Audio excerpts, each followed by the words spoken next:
बलिदानियों का, हमारे क्रांतिकारियों का, जिन्होंने हमारे देश की आजादी में योगदान दिया था। दोस्तों, ये 26 जनवरी का जो दिन है, ये वो पहला दिन है जब स्वतंत्रता दिवस पहली बार मनाया हुआ था। हाँ, सही सुन रहे हो, स्वतंत्रता दिवस, इंडिपेंडेंस डे।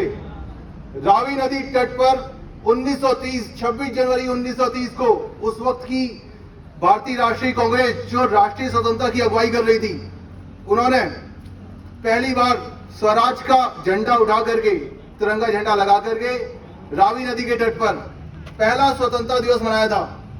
और इसी दिन को यादगार बनाने के लिए जब हमें आजादी मिली 15 अगस्त 1947 में, जब हमारा एक्चुअल में देश आजाद हुआ था, लेकिन 26 जनवरी का दिन इतिहास में अमर रहे, इसके लिए जो हमारे नेता थे तब के, उन्होंने डिसाइड किया कि 26 जनवरी को जो संविधान हमारा पहले बनके तैयार हो चुका था, वो लागू हम करेंगे 26 जनवरी 1950 को।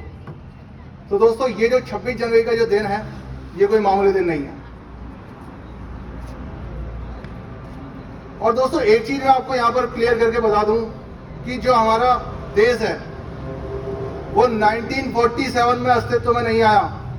हमारा जो देश है वो दुनिया की सबसे प्राचीनतम संस्कृतियों में से एक है।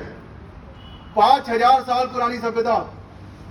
5000 साल पहले भी हमारे पूर्वज पशुपतिनाथ शिव भगवान की पूजा करते थे, और आज 5000 साल बाद 2024 में भी हम पशुपतिनाथ शिव भगवान की पूजा करते हैं।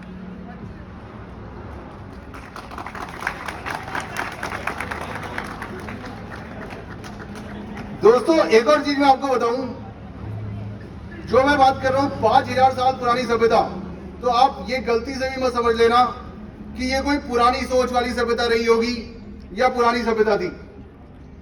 दोस्तों, ये उस वक्त की आधुनिक नगरी सभ्यता थी जब यूरोप के देश आदिवासी की तरह रहते थे जंगलों में, तब यहां नगर था। मोहनजोदाड़ो और हड़प्पा के बारे में आप सभी ने सुना होगा। जो सिविल इंजीनियरिंग का बेहतरीन नमूना अगर हम देखें, मोहनजोदाड़ो, उस वक्त हम पक्की ईंटों के बने मकानों में रहते थे, जल निकासी की प्रॉपर व्यवस्था थी। और अगर मैं बात करूं, उस वक्त डैम वगैरह भी थे, बांध वगैरह भी बनाए थे। तो आप सोच सकते हैं कि कितने आधुनिक विचार रहे होंगे उस वक्त। और दोस्तों, जो महिला सशक्तिकरण की बात पूरा विश्व 19वीं शताब्दी से करता आ रहा है कि महिलाओं को वोटिंग राइट दिए जाएं या महिलाओं को समानता का अधिकार दिया जाए, दोस्तों, ये भारत देश 5000 साल पहले भी मोहनजोदाड़ो में मातृशक्ति की पूजा करता था। और वो जो समाज था दोस्तों, वो जो समाज था, मैं आपको बता दूं, वो समाज मात्र सत्तात्मक था, यानी कि महिला की प्रधानता थी समाज में। तो दोस्तों, हम उस संस्कृति से चले आ रहे हैं। और अगर बात में करूं दिमाग की, तो साइंटिस्ट हो, इंजीनियर्स हो, चाहे आर्यभट्ट हो, जिन्होंने जीरो की खोज करी, जिन्होंने बताया कि पृथ्वी अपनी धुरी पर घूमती है, जबकि पहले ये हम मानते थे कि पृथ्वी स्थिर है। नागार्जुन, जो आइंस्टीन हमें अब बता के गए रिलेटिविटी थ्योरी, उन्होंने 2000 साल पहले बता दी। चरक संहिता, सुश्रुत संहिता, ये वो है जिसमें शल्य चिकित्सा यानी ऑपरेशन कैसे किया जाए तब बताया गया है। तो दोस्तों, भारत एक महान देश है, जैसा कि हमें सबको पता है। दोस्तों, मैं एक और चीज सोचता हूं कभी कभार कि हम जो भारतीय हैं वो किसी से डरते क्यों नहीं है और हर काम में इतने आगे क्यों रहते हैं। फिर मेरे समझ में आया कि जिस देश का जो इतिहास है, जिस देश में ऐसे ऐसे वीर पुरुषों ने जन्म लिया है, जिनका खून हमारी रगों में दौड़ रहा है, तो हम डर कैसे सकते हैं यार। ये तो संभव ही नहीं है कि हम डर जाएं। पहला एग्जांपल लेते हैं, ज्यादा एग्जांपल नहीं दे पाऊंगा, समय की कमी है, लेकिन कुछ एग्जांपल जरूर दूंगा। पहला एग्जांपल हमारे आचार्य चाणक्य का, जब एक बार घनानंद ने उनकी बेइज्जती करी और उन्होंने संकल्प लिया कि इस घनानंद का समूल नाश कर दूंगा, तो उन्होंने एक साधारण से बच्चा चंद्रगुप्त मौर्य, उसको दीक्षा देनी शुरू करी। और उस दीक्षा का परिणाम यह हुआ कि अगले कुछ सालों में चंद्रगुप्त मौर्य भारत का पहला अखिल भारतीय सम्राट बना। और ये सम्राट इसलिए ज्यादा महत्वपूर्ण है ये साम्राज्य। अंग्रेज यानी जो अविभाजित भारत था हमारा, जिसमें भारत, बांग्लादेश और पाकिस्तान तीनों आता है, ये जो साम्राज्य जो क्रिएट हुआ था उस वक्त चंद्रगुप्त मौर्य के द्वारा, ये आपका उस वक्त अविभाज्य भारत से भी बड़ा साम्राज्य क्रिएट हुआ। ये कारनामा करके दिखाया एक ब्राह्मण आचार्य विष्णुगुप्त यानी चाणक्य ने। दूसरा अगर एग्जाम्पल लिया जाए तो वो एग्जाम्पल है हमारे पृथ्वीराज चौहान और महाराणा प्रताप, जिन्होंने हमें सिखाया कि घास की रोटी खा लेंगे लेकिन आत्मसम्मान के साथ समझौता नहीं करेंगे। जब अकबर की विशाल सेना के आगे सभी राज्य बिना लड़े समझौता करने को तैयार थे, तब मेवाड़ खड़ा उठा और मेवाड़ के शासक महाराणा प्रताप ने अकबर को संदेशा भिजवा दिया कि मेवाड़ चाहिए तो युद्ध करके लेना होगा। और अंत में आप बजा लो, पहले तालियां बजा लो।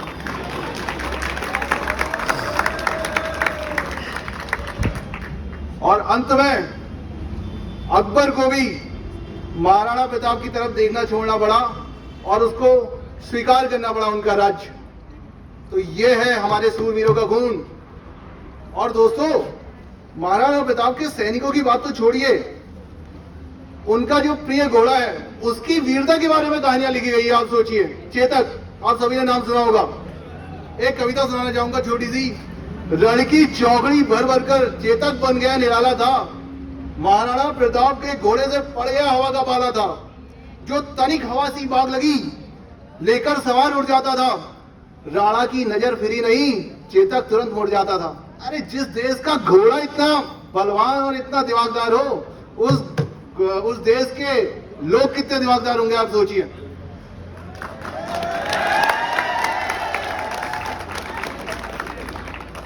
मित्रों, जैसा कि मैंने कहा ना कि हम डरते क्यों नहीं हैं, इसका यही एक रीजन है।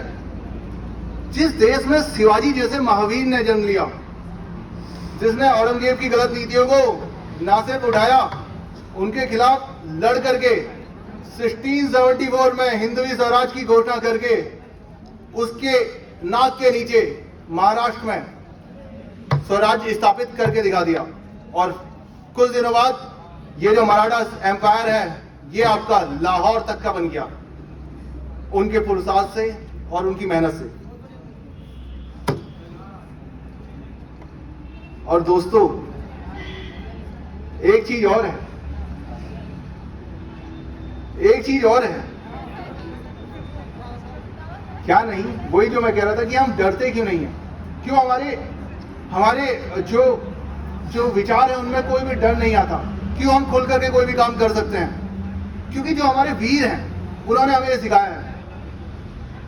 हमारे श्री गुरु गोविंद सिंह महाराज जो चमकौर के युद्ध में 40 से 5 लाख की सेना से भिड़ गए, और ना से भिड़े, वहां पर सकुशल जीत के निकल भी गए। और उनका वो कथन तो सबको पता ही है, चिड़िया दे नाल में बाज लड़ावा, यानी चिड़िया से मैं बाज को लड़ाऊंगा, गीदड़ा नू मैं शेर बनावा, गीदड़ को मैं शेर बनाऊंगा, 1.25 लाख नाल एक लड़ावा, 1.25 लाख से एक को लड़ाऊंगा, ता गुरु गोविंद सिंह नाम कहावा, तब जाके गुरु गोविंद सिंह नाम कहाऊंगा।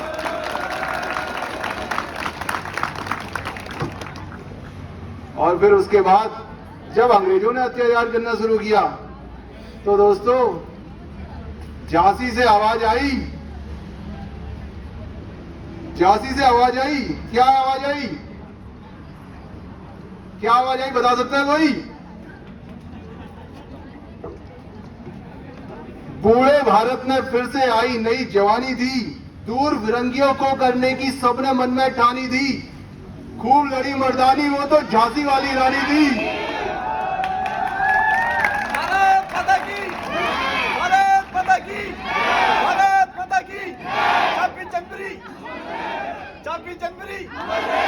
वंदे वंदे वंदे। तो मित्रों, हुआ ये कि अंग्रेजों ने रानी लक्ष्मीबाई को कोई यूरोप की साधारण सी महिला समझ लिया, बस यही वो गलती कर गए। उन्हें ये नहीं पता था कि ये भारतीय महिला है। और भारतीय महिला एक बार अगर कोई चीज ठान ले और क्रोधित हो उठे तो वो दुर्गा और काली का रूप ले लेती है।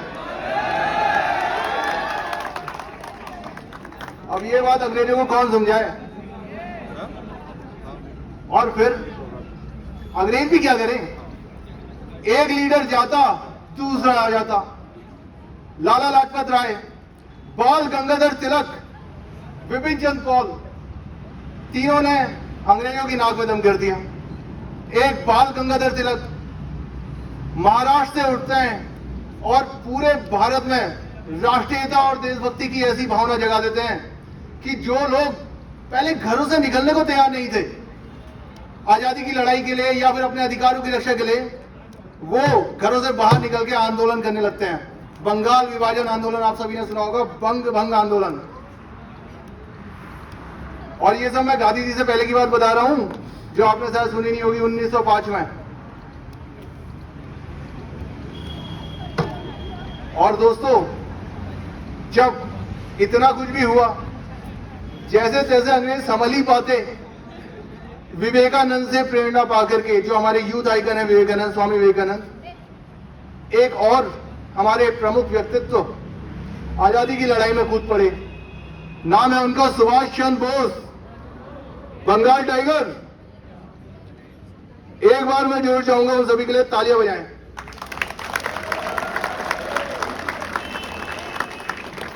दोस्तों, इनकी आजाद हिंद फौज इतनी खतरनाक थी कि इनके बारे में खुद इंग्लैंड के जो लेबर पार्टी है उसके प्रधानमंत्री उस वक्त के, जिन्होंने भारतीय स्वतंत्रता एक्ट पे साइन किए हैं, 1956 जब भारत आए, उस वक्त जो सी राजगोपालाचारी हैं उनसे मिले, उन्होंने खुद ये बात स्वीकार करी कि सुभाष चंद्र बोस की जो आर्मी थी वो, क्योंकि वो सेकेंड वर्ल्ड वॉर जीत गए थे, सारे वॉर जीते थे, लेकिन वो आर्मी की वजह से उन्हें भारत देश छोड़ना पड़ा। तो ये थी हमारी सुभाष चंद्र बोस जी की ताकत। दोस्तों, लेकिन इन सबके बाद भी 15 अगस्त 1947 को जब हमें आजादी मिली, वो आजादी अधूरी थी। आजादी अधूरी इस वजह से थी क्योंकि हमें आजादी तो मिली लेकिन अंग्रेज चले गए। बट वो ये कि अंग्रेजों के अधीन बहुत से राजा लोग थे जो अपनी स्वतंत्र रियासतों में थे। 562 रियासतें। दोस्तों सोचिए, एक बार आंकड़ा सोचिए, 562 रियासतें, यानी 562 राजा शासन कर रहे हैं। और वो ये कह रहे हैं कि हम भारत के, उनके वो स्वतंत्र थे, वो चाहे तो पाकिस्तान के साथ मिले, वो चाहे तो भारत के साथ मिले, वो चाहे तो अलग से देश बना दें। कश्मीर, जूनागढ़ और हैदराबाद ने अलग से देश बनाने की घोषणा कर दी थी। और तब इन सबको भारत में विलय कराने की जिम्मेदारी मिलती है हमारे लौह पुरुष सरदार वल्लभ भाई पटेल को।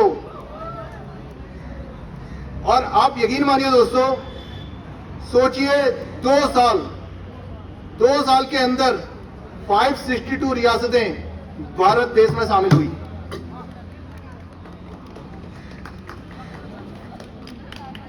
हमें एक कोई भी व्यक्ति होगा, हम उसको एक साल में नहीं बना पाते हैं। उन्होंने 562 को किसी को प्यार से, किसी को कूटनीति से, और जहां ये दोनों काम नहीं आई वहां सेना बेचकर भारत में मिलवाया। तो ये है हमारे लौह पुरुष। अरे ये बात तो हमने कर ली जरा एक राष्ट्रीय तौर पर, लेकिन क्योंकि हम उत्तराखंड में हैं तो थोड़ा सा उत्तराखंड के बारे में भी हमें ध्यान देना होगा। तो दोस्तों ये वो भूमि है जहां शकुंतला और दुष्यंत के जो बेटे हैं, भरत का जन्म हुआ, जिनके नाम पर देश का नाम भारत पड़ा है। ये वो भूमि है, ये देवभूमि है। ये देवभूमि क्यों है? भगवान राम ने अपने अंतिम समय में तपस्या देवप्रयाग में करी। सीता माता धरती में सवाई कहां? उत्तराखंड में। पांडव लोग वनवास गए कहां से? उत्तराखंड से। अपने अज्ञातवास के दौरान पांडव कहां छुपे? उत्तराखंड में। तो दोस्तों ये ऋषियों की भूमि है, ये पावन भूमि है, ये देवभूमि है।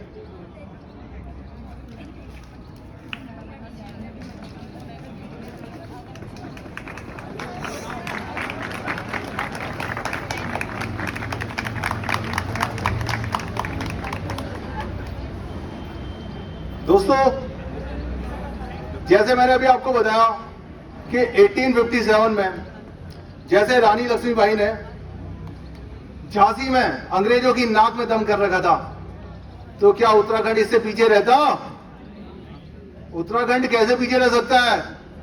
यहां चंपावत से आए विसुम गांव में जन्मे कालू सिंह मेहरा ने 1857 की क्रांति में हजार अपने साथियों को लेकर के हल्द्वानी शहर पे कब्जा कर लिया था। और दोस्तों, कुछ ही दिनों के लिए सही, लेकिन हल्द्वानी शहर को अंग्रेजों की दास्ता से मुक्ति दिलाने का काम अगर किसी ने किया है तो वो किया है कालू सिंह मेहरा। उत्तराखंड के प्रथम स्वतंत्रता सेनानी है वो। एक ताली कालू सिंह मेहरा के लिए।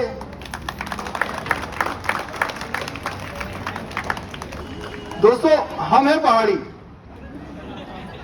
पहाड़ी और बहुत सीधे होते हैं। हम पहाड़ी बहुत सीधे होते हैं, बहुत सहज व्यवहार होता है हमारा बचपन से ही। लेकिन दोस्तों, एक चीज और है, हम किसी को छेड़ते नहीं, और लेकिन अगर कोई हमें छेड़े तो उसे छोड़ते नहीं। अगर कोई हमें छेड़े तो दोस्तों, इसी का कुछ एग्जाम्पल दूं तुम्हें। इसी के कुछ एग्जाम्पल दूं, 2 एग्जाम्पल देता हूं, चलो लास्ट, क्योंकि फिर अब क्लियर हो जाएगी नहीं तो। एक 2 एग्जाम्पल देता हूं। भवानी सिंह रावत का नाम आपने सुना होगा। चंद्रशेखर आजाद के प्रमुख साथियों में से एक। चंद्रशेखर आजाद भी अपने अज्ञातवास में यहीं छुपे थे। जब अंग्रेज पुलिस उन्हें पकड़ ली थी तो यहीं छुप के उन्होंने पिस्टल की ट्रेनिंग ली थी दुगड्डा में। यह है वीर भूमि हमारी। मेजर सोमनाथ शर्मा। आज अगर कश्मीर हमारा है तो श्रीनगर हवाई अड्डा जो 1949 में हमने कैप्चर किया था, उसके वजह से। और उस हवाई अड्डे की रक्षा करी किसने? मेजर सोमनाथ शर्मा ने, भारत के प्रथम परमवीर चक्र विजेता।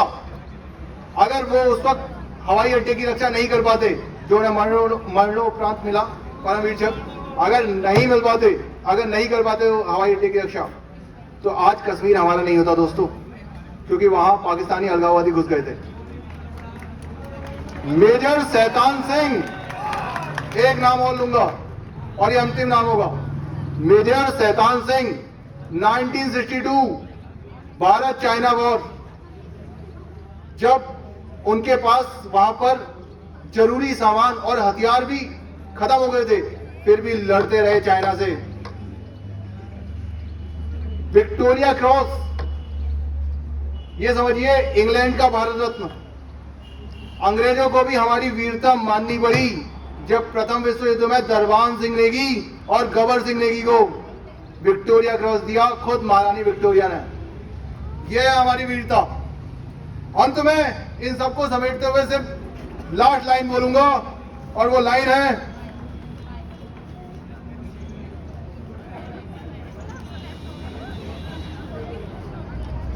ये तर्पण की भूमि है। ये भारत के लिए है और उत्तराखंड के लिए भी, ठीक है। लेकिन पहले हमारे लिए भारत है तो भारत के लिए ये तर्पण की भूमि है, ये अर्पण की भूमि है। इसकी नदियां हमारे लिए गंगा है, इसका कण कण हमारे लिए शंकर है, इसका कण हमारे लिए शंकर है। हम जिएंगे तो इस भारत में, हम मरेंगे तो इस भारत में, और मरने के बाद अगर हमारी अस्थियों को भी गंगा जल में कान लगा के सुनोगे तो एक ही आवाज आएगी, भारत माता की, भारत माता की, भारत माता की। एक लास्ट हम और बोलते थे बचपन में, तो मैं चाहूंगा आप भी बोलो। अन्न जहां का हमने गाया, वस्त्र जहां के हमने पहने, वो है प्यारा देश हमारा, उस देश की सेवा कौन करेगा? एक बार तमीज से, अन्न जहां का, अन्न जहां का, वस्त्र जहां के, वस्त्र जहां के, वो है प्यारा, वो है प्यारा, उस देश की सेवा कौन करेगा? भारत माता की। धन्यवाद। धन्यवाद। दीपक बढ़िया, नमस्कार।